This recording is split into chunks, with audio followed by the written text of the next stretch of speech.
labada Juun 2025 waxaan u fadhinaa in aan ku dhawaaqno ama aan ansixino ku dhawaaqista ay sameeyeen guddiga doorashooyinka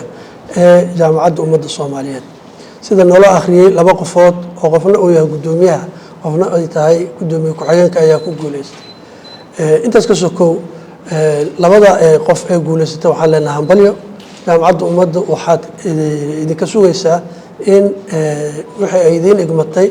ama waajibaadkeena ah inaad u fulisaan si hagar la'aan ah maadaama aadan lacagna ku qaadanaynin kharaj kalena aadan ku qaadanaynin adinka dhib idinku tahay marka saas darteed waxaa laydinka rabaa inaad u adeegtaan ummadda Soomaaliyeed ee walaalihiin ah inaad u adeegtaan intaas markaan ka soo tago jaamacadda ummaddu waxay u taagan tahay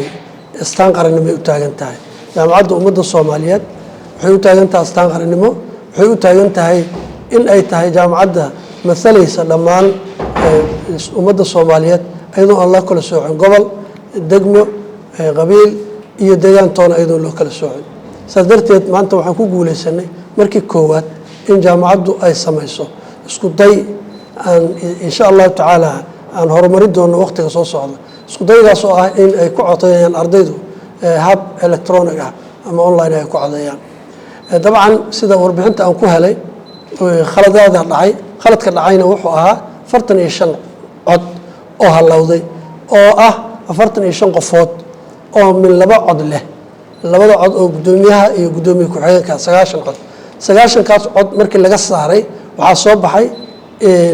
in labadan qof ama wiilkan Cabdinaasir iyo gabadhaas Igraan ay ku guuleystaan saas darteed anoo ku hadlay magaca jaamacadda ummadda Soomaaliyeed waxaan leeyahay hambalyo waxaan u hambalyeynaa dhammaan inta ka qayb qaadatay ay ugu horeeyaan